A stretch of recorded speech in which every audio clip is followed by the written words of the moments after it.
ha marcado mucho lo que es mi vida, porque, Wow. porque realmente, bueno, a esa edad a la que yo fui a Colonia, yo tenía 16 años, no estaba en el seminario ni Ni planeaba pensaba. ser sacerdote, pero el tener esa sospecha o esa intuición o esa idea de que probablemente la felicidad de mi vida estaría en Jesucristo.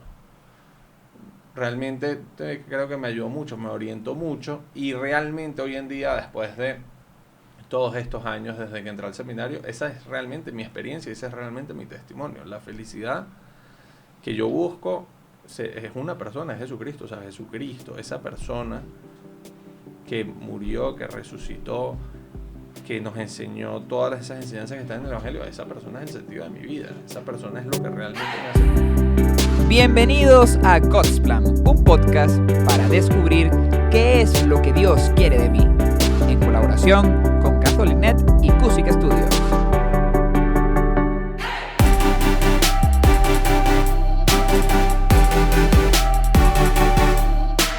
Bienvenidos a God's Plan Podcast. Soy José Herrero Chami, con ustedes el Padre Elías. Hoy un capítulo diferente, un capítulo en el que hablaremos sobre la muerte del Papa Emérito, del Papa Benedicto XVI. Ya llegó la noticia confirmada. ¿Qué opinión le merece, Padre? Bueno, realmente he estado pensando que él fue un gran teólogo y se notaba en estos últimos años un profundo deseo de estar con Dios. Entonces realmente, pues a mí me deja mucha paz la noticia de saber que una persona que pasó toda su vida buscando conocer a Dios ya pueda estar delante de Dios cara a cara. Yo creo que a mí realmente me ha dejado mucha paz. El Papa Emérito, el Papa tal vez que va a ser recordado porque fue el Papa que renunció, también recordado porque fue el Papa que sucedió a un grande como fue Juan Pablo II. ¿Cómo cree usted que fue eso? O sea, Juan Pablo II ya es un santo y grande, un gran Papa. ¿Cree usted que fue sucederlo? Bueno, yo pienso que Benedicto XVI fue muy bueno en cuanto que hubo una gran continuidad del pontificado de Juan Pablo II, que fue muy largo, al pontificado de Benedicto XVI. Además fue una figura muy sólida a nivel doctrinal y creo que ayudó muchísimo. Esa continuidad normalmente ayuda mucho en la iglesia, que no hayan rupturas, quiebres, sino que vaya habiendo una continuidad, que es una continuidad que se venía desde antes, desde el Concilio Vaticano II. El concilio es esa reunión de todos los obispos del mundo y bueno, el concilio ha marcado una pauta de una iglesia mucho más cercana y bueno, y Benedicto XVI siguió esa misma pauta y creo que fue excelente entablando un diálogo con el mundo moderno. Para muchos un Papa tímido, tal vez arrogante, rudo. Es una imagen que yo siento que los jóvenes pueden tener. ¿Cómo lo ve usted? Me parece que los que tengan esa imagen realmente no tuvieron la oportunidad de verlo más de cerca. Por lo menos recuerdo cuando fui a Colonia a la Jornada Mundial con el Papa, allá en Alemania. Realmente sí me pareció tímido, Ok. pero dentro de su timidez me pareció una persona amable, me pareció una persona como que cercana. No tenía el carisma de Juan Pablo II, pero era un carisma distinto que también le llegaba a las personas. Entonces siento que esa imagen rígida y brava que algunos le dan, yo creo que realmente no concuerda con la realidad. En esta JMJ usted sí veía que los jóvenes lo disfrutaban, o sea, sí supo llegarle. Sí, sí, sí. Yo me acuerdo que él, por ejemplo, él tenía un gesto que hacía como Ok. así, y los jóvenes se volvían locos cuando él Millón hacía de eso. chamos. Y, y realmente sus discursos fueron increíbles. Y sus textos son increíbles porque realmente llegan al corazón del hombre. Uno lee sus textos y realmente te hace preguntas que puedes pasar 3 semanas preguntándote lo que te está diciendo. Realmente son muy profundos e interpelan fuertemente nuestro corazón. Digamos en esas preguntas.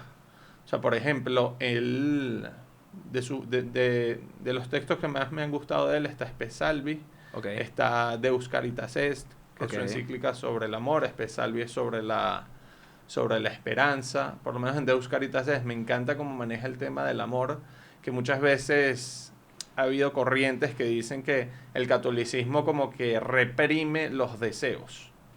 Ok. Y él más bien explica en Deus Caritas Est como el eros, que es una forma de amor, que Ok. es el deseo, es algo totalmente bueno y totalmente católico, y cómo el eros de alguna manera se relaciona, se complementa con el ágape, que es esa otra forma de amor que es en la entrega, en la donación, incluso en el sacrificio.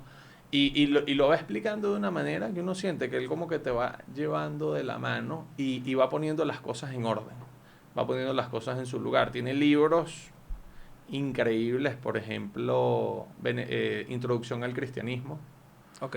un libro espectacular. Claro, son libros muy densos, difíciles de entender, pero por lo menos ese libro realmente a mí me motivó, me apasionó por el estudio de la teología. Yo leí ese libro cuando estaba estudiando filosofía en Estados Unidos y después de leerlo yo decía, yo quiero estudiar teología. Me pareció épico la manera como va tratando los distintos temas sobre la relación de Dios con el hombre.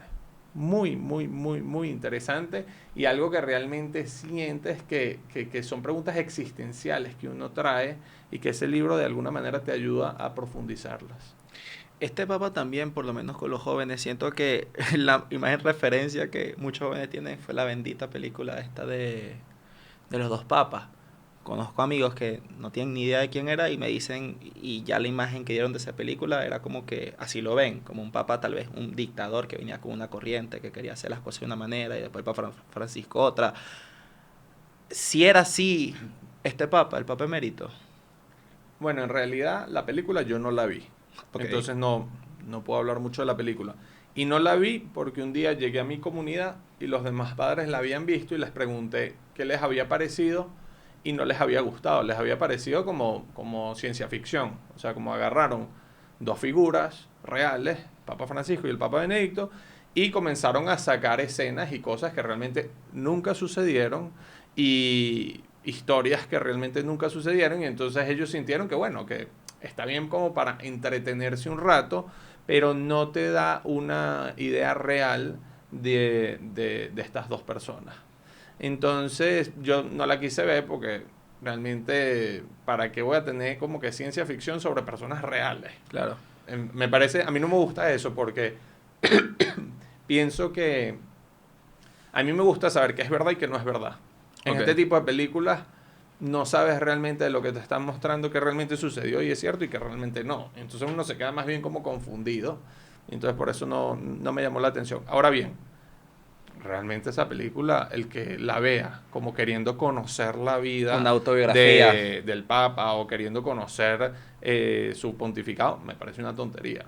O sea, es una película de entretenimiento, no es un documental serio, y entonces yo realmente no basaría mi imagen en un personaje tan importante, tan profundo como Benedicto XVI a partir de lo que diga una película. Claro. No le quedó. He escuchado personas que admirados, enamorados de Juan Pablo II, que pareciera que sienten que esto le quedó grande a Benedicto. O tal vez porque no valoraron sus aportes. ¿Qué cree usted que pudo haber pasado? Yo siento que cada pontífice, Santo Padre, le da al mundo algo que el mundo está necesitando en ese momento. Ok. Y creo que, bueno, Juan Pablo II tuvo muchos aportes Entre ellos, bueno, en el campo teológico prácticamente hizo toda una rama de la teología del cuerpo. Ok. También en el ámbito filosófico profundizó muchísimo en toda una corriente que es el personalismo, importantísima porque es un punto medio entre el colectivismo y el individualismo. A nivel político, su lucha en contra del comunismo, Seria, principalmente en claro. Europa, fue importantísima. Ahora, Benedicto XVI dio aportes muy significativos en lo que es el diálogo con el mundo moderno. Por ejemplo, en lo que es todo el tema del relativismo. Claro. Realmente, ¿qué es el relativismo? El relativismo es una corriente filosófica que propone que no hay verdades absolutas. Y sí es verdad que muchas cosas son relativas. Entonces yo puedo decir que este micrófono es muy bonito y tú puedes decir que no es bonito. Exacto. Y eso es algo relativo. Exacto. Sin embargo, si yo digo que este micrófono existe y tú dices que no existe, eso ya no es algo relativo. El hecho de que existe es una verdad absoluta. ¿Me entiendes? Ok. Entonces, Benedicto XVI ayuda a profundizar en cómo realmente las verdades de nuestra fe pueden también ser verdades absolutas. Cómo uno la fe no la tiene solo que tener como mi opinión, sino no es solamente mi opinión, es algo que también yo puedo profundizar de una manera puramente racional. Entonces eso me pareció significativo. Por otro lado, Benedicto XVI aportó mucho en lo que es el diálogo interreligioso. ¿No había ese diálogo antes? Sí había, y Juan Pablo II aportó, y él continuó esa aportación, Ok. y eso me pareció también sumamente valioso. Por ejemplo, desde que estaba como prefecto de la doctrina de la fe, Cardenal Ratzinger, luego Benedicto XVI, hace un documento llamado el Dominus Jesus sobre la salvación. Y es espectacular ese documento, lo recomiendo mucho, porque nos enseña cómo Jesucristo es el único Salvador. Okay. Es decir, nosotros solo podemos llegar al cielo gracias a los méritos de Jesucristo, que se encarnó, que se hizo hombre, que padeció, que murió por nosotros, que resucitó. Y eso es lo que hace que nosotros podamos salvarnos. Pero hay personas que tal vez nunca conozcan a Jesucristo, ¿Qué pasa con ella? que nunca se enteraron quién es Él y que simplemente actúan de acuerdo a su conciencia y buscan vivir de acuerdo a su conciencia, de acuerdo a lo que ellos les han enseñado que están bien y que están mal, y que esas personas podrían llegar a salvarse también, así nunca hayan conocido a Cristo. Entonces, esto es muy importante, ese documento es muy importante. Ahora bien, sí deja claro que en la Iglesia Católica tenemos más medios de salvación, tenemos más medios, pero eso no quiere decir que vamos a encapsular a Dios solo en estos medios ordinarios de salvación, que son, por ejemplo, los sacramentos, claro, y esas cosas. Hay una persona que tal vez sin esos sacramentos, siguiendo su conciencia, que es la misma voz de Dios actuando, también se pueda salvar, pero por los méritos de Jesucristo. Entonces, por lo menos ese documento, importantísimo. Y así como ese, hay muchos otros. Profundizó muchísimo en lo que es la liturgia. ¿La liturgia es qué, padre? Bueno, la liturgia es la manera como nosotros rendimos culto a Dios, la manera como nosotros alabamos a Dios. Que eso, obviamente después del Concilio Vaticano II, han habido muchos cambios, también hubieron algunos abusos, algunos desórdenes, lo habrás notado, hay veces uno escucha que la misa, alguna persona, algún sacerdote la cambia y la hace de una manera distinta. Hacen cosas raras. El Papa Benedicto XVI fue muy bueno en colocando orden en muchas cosas. Y bueno, hay cosas teológicas que no sé si se van a entender, pero él profundizó mucho en distintas ramas de la teología desde una manera cristocéntrica. Es decir, por ejemplo, la eclesiología, lo que es la iglesia. Okay. Bueno, él estudió la iglesia, pero a partir de Jesucristo. Por ejemplo, él proponía que toda la liturgia, todas las normas de la iglesia, todas las tradiciones, todo lo que está en la Biblia, son simplemente expresiones más superficiales del descubrimiento que hemos hecho de Dios en la persona de Jesucristo. Entonces, él centra su teología en la figura de Cristo, y me parece eso excelente. excelente, porque Jesucristo realmente es el centro. Jesucristo es Dios mismo que se revela, que se nos hace visible. Entonces, el hecho de que él quiera hacer un estudio serio de Dios y lo base principalmente en Jesucristo, lo haga de una manera cristocéntrica, a mí me parece sumamente valioso su aporte. Su libro más publicado creo que trata sobre la vida de Jesucristo. Bueno, sí, él publicó 3 partes de la vida de Jesucristo. Está muy bonito el libro, muy bueno. Y siento que es un libro muy profundo, es denso, pero creo que está al nivel de cualquier persona lo puede leer y lo puede entender. Hay otros libros de cristología que realmente sería alto. muy difícil leerlos si uno no ha hecho estudios de filosofía. En cambio, este sí se puede y es muy válido, es admirable que eso lo haya escrito durante su pontificado. El hecho de que siendo papa haya tenido El tiempo. el esfuerzo, el tiempo, la energía de poder escribir esos libros, a mí me parece increíblemente valioso. Él en su trabajo como prefecto de la doctrina de la fe, ¿no? Congregación para la Doctrina de la Fe. Ajá. Ok, él estaba allí porque Juan Pablo II le pide que esté allí, él pide renunciar, pero Juan Pablo II no, o sea, yo te necesito ahí porque trabajan muy de la mano. ¿Qué hacía allí? ¿Cuál era su rol? Bueno, es importantísimo porque se encarga de alguna manera de evaluar Ok. cuáles cosas entran, cuáles cosas pueden ser válidas dentro del magisterio de la iglesia, dentro de la enseñanza de la iglesia, Ok.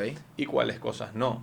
Entonces es importantísimo, o sea, la doctrina de la fe, la enseñanza de la fe.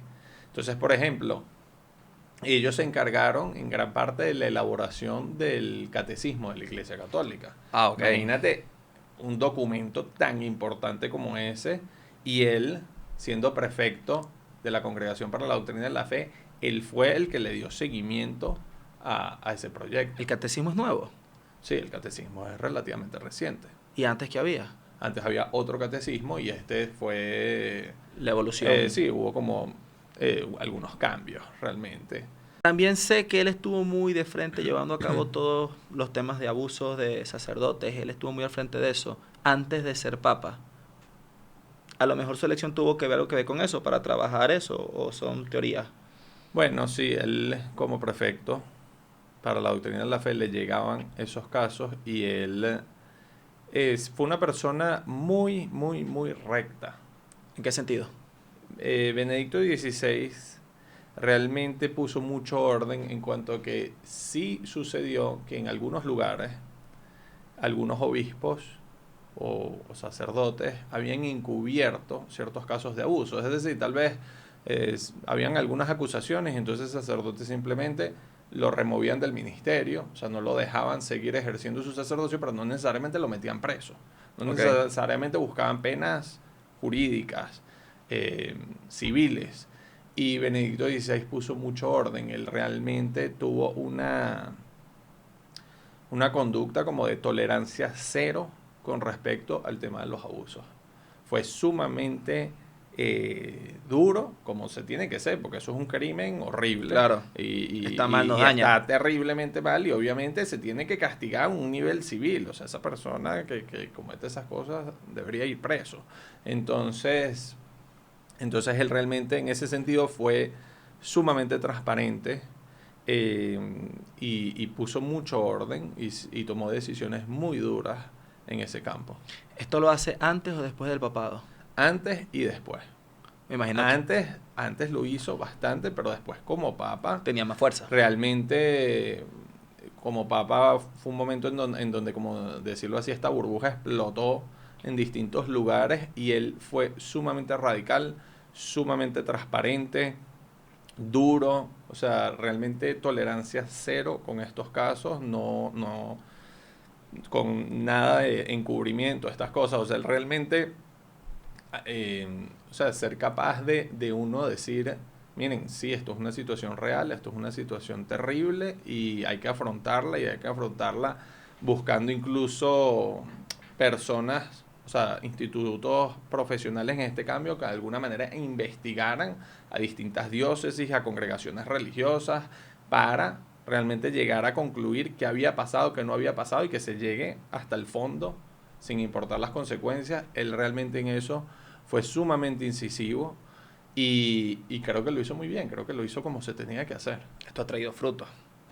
Bueno, sí, ha traído frutos de que hoy en día hay una mayor conciencia de el peligro y del daño Claro. que estas cosas podrían hacer, y entonces uno, por lo menos, si a uno le llega una acusación de algo, uno directamente va y lo acusa de una manera civil.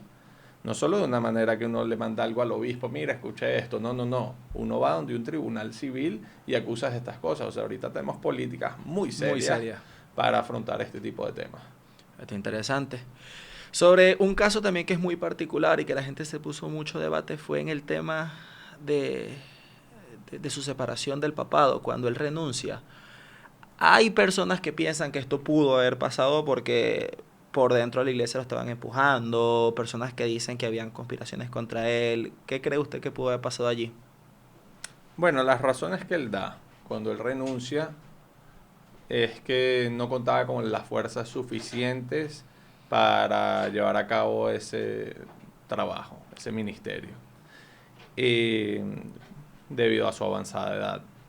Sinceramente, a mí me parece que fue una decisión bastante valiente, bastante humilde y creo que muy sabia, porque realmente uno ve que realmente la gente se va deteriorando con los años. Totalmente. Y es un trabajo sumamente duro, sumamente importante, hay demasiado trabajo, muchas cosas que atender, entonces yo siento que es ilógico que una persona de más de 80 años lleve un encargo de esa manera, más de 85. La también, iglesia mundial. Dependiendo cómo esté su salud, pero porque puede haber una persona de más de 80 años que esté perfecto, pero puede haber otra que no. Entonces yo creo que sí es bueno, y por eso la iglesia es tan sabia y da esa opción de que el Papa pueda renunciar. Entonces yo creo que sí es bueno, primero, que esa opción se pueda tomar y que no sea visto como algo malo, sino como algo totalmente válido. Los obispos también renuncian, los cardenales también renuncian, entonces me parece súper válido que el Papa también pueda renunciar. A algunas personas les hizo un poco de ruido el hecho de que se vio una gran diferencia entre Juan Pablo II, que llegó al final de su pontificado ya muy, muy mal de salud, y Benedicto XVI, que no estaba tan mal como Juan Pablo II al final de su vida. Sin embargo, yo creo que estas cosas son cosas opinables, es decir, como decía San Agustín, en lo opinable, diversidad, en lo esencial, unidad, pero en todo, caridad. Entonces, realmente esto es algo opinable, y yo creo que de Juan Pablo II uno aprende, bueno, su perseverancia, su constancia, pero de Benedicto XVI yo aprendo su humildad, su libertad de espíritu, tal vez el discernimiento de decir, no siento que Dios me está pidiendo esto. Pero la gente va a pensar, la gente va a decir, no. Vivo mi vida de cara a lo que siento que Dios me está pidiendo, no a lo que vaya a decir la prensa. Eso me parece a mí sumamente valioso. Uno no hubiese pensado que iba a durar tanto tiempo. Creo que van ya más de 10 años que renunció. Sí, yo creo que él mismo ha dicho a amigos de él, cercanos, él le había dicho a alguno que nunca imaginó que ese tránsito, por decirlo así, desde su renuncia hasta la muerte iba a ser tan largo, pero realmente yo creo que ha sido un ejemplo de cómo debe ser un papa emérito. Ha sido una persona que siempre ha secundado al próximo pontífice. Desde el momento de su renuncia, él se reunió con los cardenales y le dijo, entre ustedes hay uno que va a ser el papa. Exacto. Y yo le prometo mi total obediencia. Entonces, realmente ha sido un gran ejemplo también de cómo podría ser esa figura. Es una figura muy nueva porque, aunque el derecho canónico lo aceptaba, han habido en la historia nada más 6 papas que renunciaron, pero el único que fue en pleno ejercicio fue él. Entonces ese tema fue un revuelo. Él antes, en su vocación, ¿de dónde sale él? Él es un alemán, el primer papa alemán. ¿Cuál es su historia antes? O sea, ya sabemos la doctrina de la fe, lo que hacía, pero antes... Bueno, él, alemán, sufrió el tema de la Segunda Guerra Mundial. ¿Él estaba ahí? Claro, él de muy, muy joven, incluso lo obligaron a cooperar con el ejército, pero no en combate. pero sí haciendo algunos otros oficios. Él hacía trincheras. Sí, dentro del ejército, pero él nunca estuvo de acuerdo con los nazis ni con nada de eso. Simplemente, bueno, agarraban a los jóvenes y los ponían a trabajar, pero él nunca estuvo en combate como tal, nunca fue un soldado así. Y ya después, desde muy joven, él siempre quiso estudiar sobre Dios, ser teólogo, ser sacerdote, comenzó sus estudios. Y bueno, fue por mucho tiempo profesor, principalmente de teología. Y bueno, y ya después fue obispo y ya después prefecto para la doctrina de la fe y muchos otros cargos. Y es sorprendente el hecho de que él mismo se quería retirar y Juan Pablo II no lo dejó, pero dice mucho de él. O sea, es una persona que soñaba con ser bibliotecario. O sea, es una persona que le ha encantado es el estudio, la oración, y que bueno, Dios le ha pedido cosas bastante duras y ha buscado responder a la voluntad de Dios de la mejor manera. Es curioso porque mientras Juan Pablo II había sido actor y este había querido ser bibliotecario, o sea, como que dos contrastes. Y es bonito en la iglesia ver eso, como no todos, hay veces creemos que uno para ser bueno en los apostolados y en la iglesia tenemos que ser el típico que predica y que es demasiado simpático y no, hay gente muy tímida que también juega un rol importantísimo. Yo creo que tenemos que tener mucho cuidado de no etiquetar demasiado a la gente por cosas tan superficiales. Yo sinceramente en el Papa Benedicto veo un gigante que tal vez con los años nos demos cuenta de que probablemente ha sido un gran teólogo, claro, y que sus escritos van a seguir publicándose por siglos. Entonces no creo que ahorita debemos sentirnos como si fuera un papa más. No parece. Hay un tema de que dicen que fue un gran pensador. Incluso tengo entendido, y usted lo puede explicar mejor, él dio como que una profecía sobre lo que podía ser el futuro de la iglesia. Sí. Él en distintas entrevistas, él dice, analizando la realidad de la iglesia, sobre todo primero en Europa, pero bueno, hay veces el resto de Occidente sigue un poco los pasos de Europa. Él dice que él piensa que la cultura, es decir, ese pensamiento colectivo de todo un país, de todo un continente, ya no va a ser principalmente una cultura católica, en donde simplemente todos somos católicos de facto, o sea, de hecho, simplemente es casi una norma social que nos bautizamos, que nos confirmamos, que hacemos la primera comunión. Él dice que eso va a ir desapareciendo, que la cultura predominante no va a ser una cultura católica como tal, sino que la iglesia van a ser principalmente comunidades pequeñas, pero que vivan el evangelio de una manera muy radical. Y que esas comunidades pequeñas van a ser atractivas para el resto de la sociedad. La gente de la sociedad va a decir, mira esta gente, mira qué bonito como se quieren, mira qué bonito como pasan tiempo en familia, qué bonito como ayudan a los demás. Y que eso va a ser un atractivo. Y que entonces el catolicismo no va a crecer simplemente personas que simplemente son católicas por un tema social, cultural, pero que realmente no profundizan en su fe, sino que el catolicismo va a ir creciendo por atracción, por personas que realmente ven un atractivo en la vivencia de la fe y por eso escogen libremente acogerla y ser católicos. Entonces él dice eso y bueno, es algo muy interesante, en realidad ya está sucediendo en Europa. Mi hermano, por ejemplo, que trabaja en Francia, mi hermano que es sacerdote, el padre Leopoldo, él me dice que la realidad es un poco así. Él me dice que no todo el mundo es católico, como en otros países, pero que los que son católicos se les nota mucho más convencidos y que viven su fe de una manera mucho más coherente. Eso también tiene otro peligro, que nos volvamos simplemente como una secta, y eso no es el catolicismo. Exacto. El catolicismo tiene que estar totalmente imbuido también en el resto de la sociedad. Pero sí está sucediendo y yo creo que es tiene sus peligros, pero también es una gran oportunidad de que por lo menos algunos vivan un catolicismo real, radical, fuerte, radical, de acuerdo a lo que Jesús dijo en el Evangelio, y que eso sea algo atractivo que eso sea algo que interpele, que mueva al resto de la sociedad. En un aspecto personal, ¿hubo algún momento de usted con el Papa Benedicto que se le impregnó el corazón en su tiempo en Roma, en su viaje en la JMJ? ¿Hubo algo que usted diga, a ver, me quedo con esto? Bueno, en la JMJ, en la Jornada Mundial de la Juventud con el Papa en Colonia, recuerdo que tuvimos un discurso de él en una explanada grandísima, con más de 1 millón de jóvenes. Fue algo espectacular.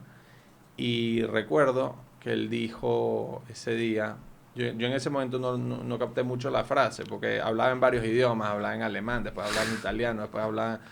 Pero recuerdo que después fue como un eslogan que ponían por muchos lugares. Y la frase era: la felicidad que buscas y que mereces recibir no es un concepto, es una persona, tiene nombre y se llama Jesucristo.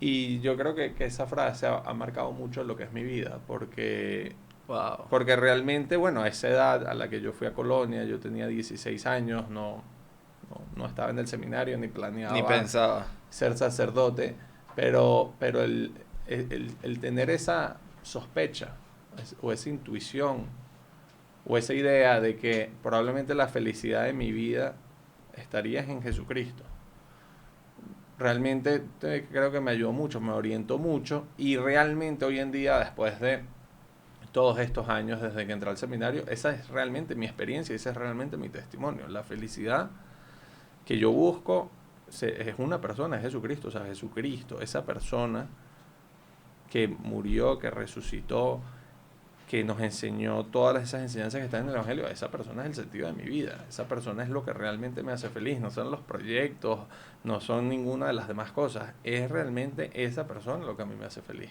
mi relación cercana con esa persona. Entonces pienso que Benedicto XVI desde aquel entonces ya estaba sembrando semillas, y después cuando tuve la oportunidad de leer alguno de sus libros o de sus encíclicas, sí fueron muy orientativas. Y me ha servido también apostólicamente, porque muchas veces he predicado sobre esas encíclicas, o por lo menos Spe Salvi, su encíclica sobre la esperanza, se le he recomendado a personas en momentos de luto, por ejemplo, y les ha ayudado bastante. Tiene un texto que hizo como cuando estaba de prefecto para la Congregación de la Doctrina de la Fe sobre la nueva evangelización, Okay. que me parece como su carta magna sobre la nueva evangelización, es decir, cuáles son las prioridades para evangelizar. Okay. Me pareció espectacular. ¿De qué habla? Menciona que las prioridades son principalmente la conversión. Okay. Conversión es como que, pero conversión como reconsiderar si la manera que estás viviendo es la mejor, o si hay una manera en la que puedes ser mejor persona, puedes ser más feliz, puedes verle más sentido a tu vida. Entonces, de esa manera, la conversión. Después habla de una manera muy profunda de Jesucristo y de seguir a Cristo, pero no seguir a Cristo como imitar a Cristo, sino identificación con Cristo. Es decir, de alguna manera, y esto Benedicto XVI lo explica infinidad de veces, nosotros tenemos la capacidad de pensar como Cristo piensa, de conocer como Jesucristo conoce. Y eso es la fe. Eso es la fe. La fe es nuestra participación en ese conocimiento, en ese pensamiento de Jesucristo. Nosotros tenemos la capacidad de desear lo que Jesucristo conoce. O sea, y ese desear como Jesucristo conoce es la esperanza. Y nosotros tenemos la capacidad de amar, no según nuestro amor, que es débil y frágil, sino según el amor de Jesucristo. Amar con esa fuerza, y eso es la caridad. Son 3 virtudes teologales, son virtudes que nos permiten, de alguna manera, participar del conocimiento, de los deseos, del amor de Jesucristo. Hay una vida real de Jesucristo, hay un poder real de Jesucristo en nosotros. Y entonces él habla ahí de eso, de Jesucristo, y también habla de una manera muy bonita de cómo la nueva evangelización tiene que estar impregnada de un mensaje sobre la vida eterna, sobre el cielo. Un anhelo al cielo. Sí.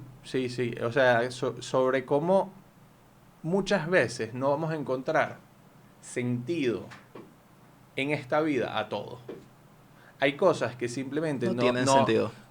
O tienen un sentido tan grande que trasciende esta vida. Como el mal. Trasciende esta vida y entonces tenemos que verlo de acuerdo a la vida eterna. Puede ser como el mar. O sea, realmente él hace mucho hincapié en que en la búsqueda del sentido de la vida. Y por eso es que dije al principio que él hace un diálogo con el mundo moderno. Porque el mundo moderno puede rechazar a Dios, Claro. pero sigue buscando un sentido, sigue buscando una felicidad. Y entonces lo que intenta es como que ofrecer cómo realmente lo que más le va a dar sentido a la vida de una persona Va a ser Dios. es Dios. Es la fe católica. Y a mí me parece obvio, casi. Yo no conozco ninguna religión que diga que tú eres tan, pero tan especial, que Dios, que es tan grande, tan increíble, te ama y es tu Padre, y te ama tanto que estuvo dispuesto a hacerse hombre y morir por ti. O sea, imagínate lo especial que tú Claro. eres como para que Dios haga Claro. algo así. Y por otro lado, entonces la religión católica, por un lado, es presentada por Benedicto XVI como la religión más que le da más sentido a la vida del hombre. Pero por otro lado, también él dice que es la religión más racional.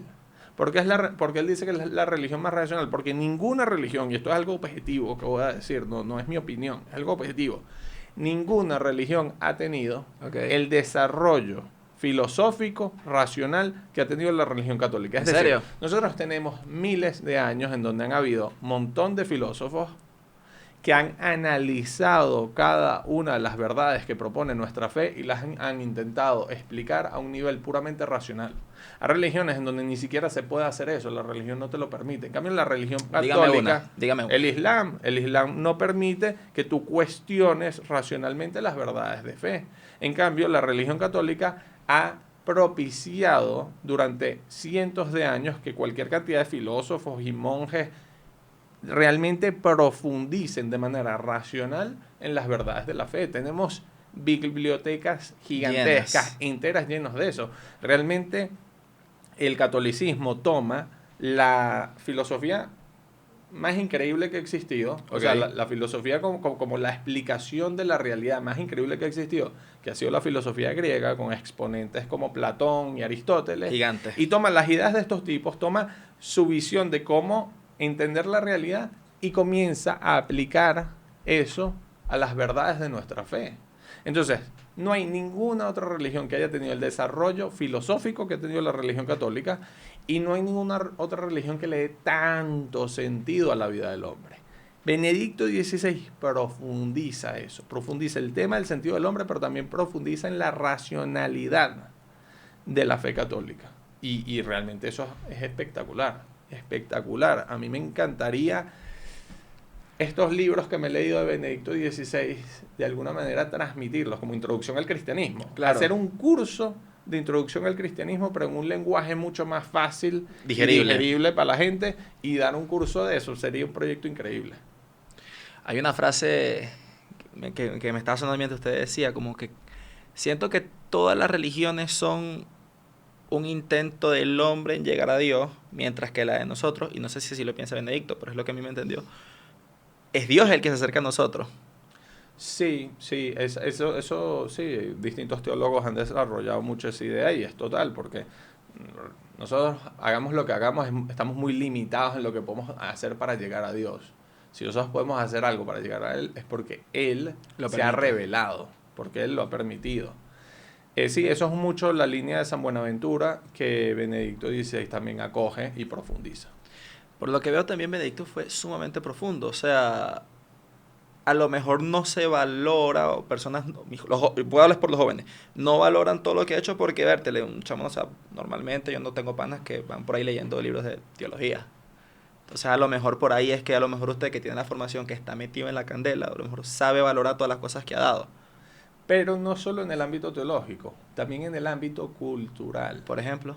O sea, Benedicto XVI entabla un diálogo con personas que no son católicas o que pueden ser ateos, pero que igual podemos llegar a entendernos o podemos llegar a convivir en una sociedad en donde nos respetamos, pero también nos complementamos.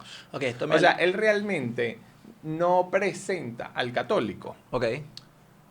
o al creyente como la persona que tiene todas las respuestas. Entonces, con una persona así es difícil dialogar. Con una persona que cree que él lo sabe todo y entonces tú no tienes nada que ofrecerle. Él no presenta el diálogo del católico o de la iglesia católica con el mundo moderno de esa forma.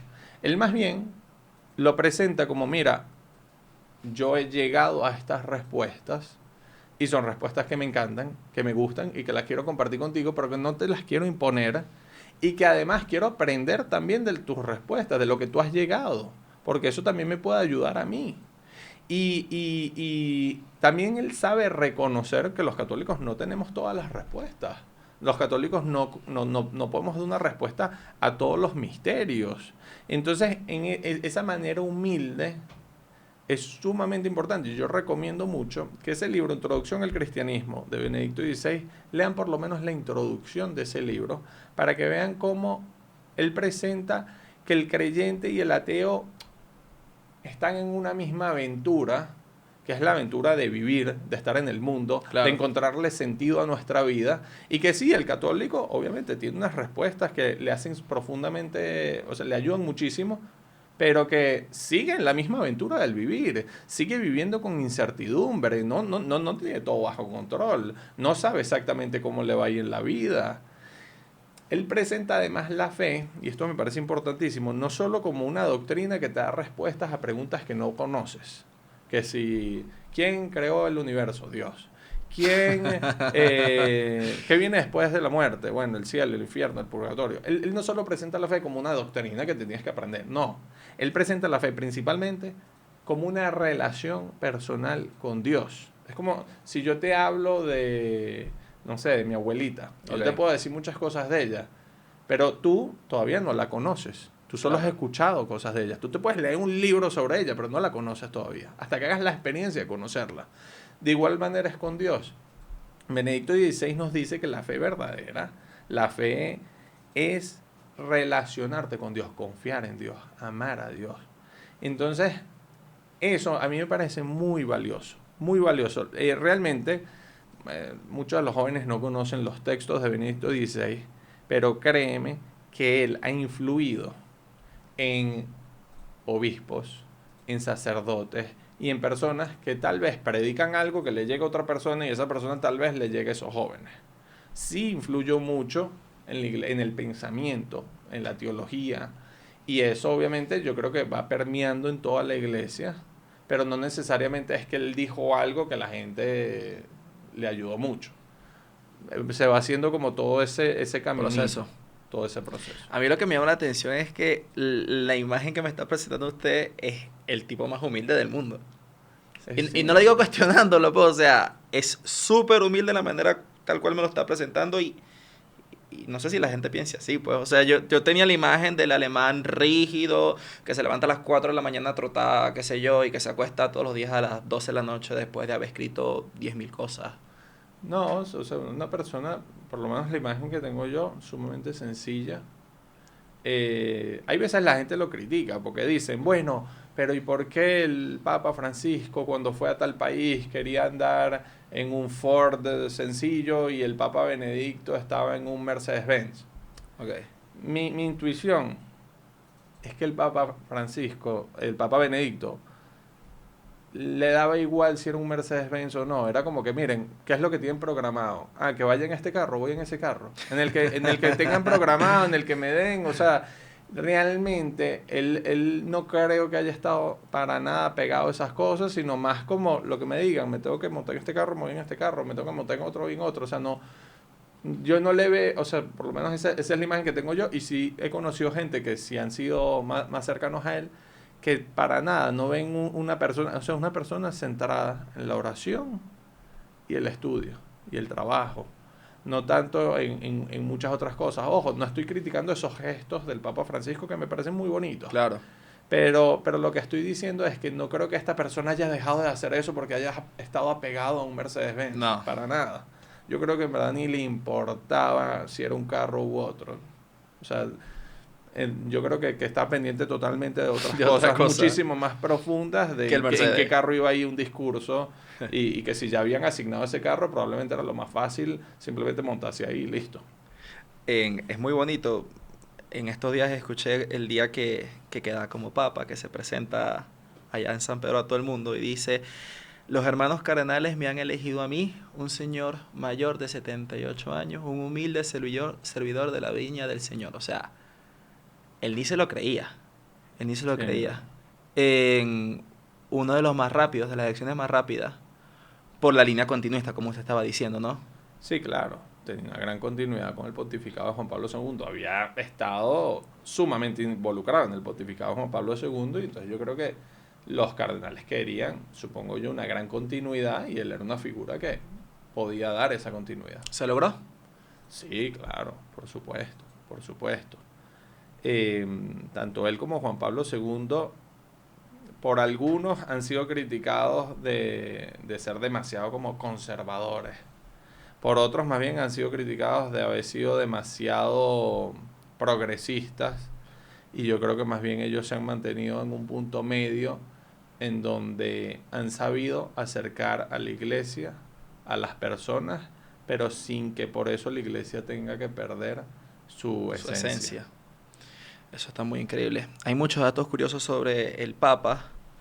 A la gente le llama mucho la atención. Estaba leyendo que no sabía manejar carros, pero sabía manejar helicópteros. Está bien, Era no un- sabía. Tenía otros datos, que era amante de los gatos. De hecho, adoptaba muchos gatos de la calle. Hay otro dato que era muy apegado a un peluche que le había regalado su mamá. Tenía muchos libros, también me dicen, ¿no? Muchísimo, sí. ¿Más de cuánto? No sé, demasiados. O sea, porque es que él tiene muchos cursos que él dio en la universidad. Después de esos cursos publicaron libros. Ok. Tiene demasiados artículos que publicó en revistas, como en la revista Comunio. Muchísimos, muchísimos. Él empezó esa revista. Un escritor. Cualquier cantidad de libros. Demasiados, demasiados, demasiados libros. Y de muchas áreas distintas dentro de la teología. Además tiene libros de entrevistas que le hacen también, que son muy buenos. Bueno, más todos los documentos oficiales, por decirlo así. ¿Cuántos idiomas? 7, 7 creo. idiomas, 7 sí. idiomas. Bueno, el Papa alemán, que ya no está con nosotros. Un bonito capítulo, honestamente. Se me hace con buen sabor de boca. Yo creo que algo que podemos aprender del Papa Benedicto XVI es su deseo de conocer a Dios. Su deseo profundo de conocer a Dios, expresado principalmente en la oración y en el estudio. Ese deseo de conocer a Dios yo creo que es esencial en nuestra vida. Y por eso yo al principio decía que esta noticia me deja mucha paz, porque una persona que ha pasado toda su vida queriendo conocer a Dios, el hecho de que ya lo pueda conocer Sí, cara a cara, claro que sí. a mí realmente me deja bastante tranquilo. Bueno, muchísimas gracias. Muchas gracias a usted, Padre. Muchas gracias. Pongamos nuestras oraciones todas en que el alma de nuestro querido Papa Emérito esté junto en el cielo con Papá Dios. Y muchas gracias. Este fue el capítulo de God's Plan Podcast. Hasta luego, que Dios les bendiga.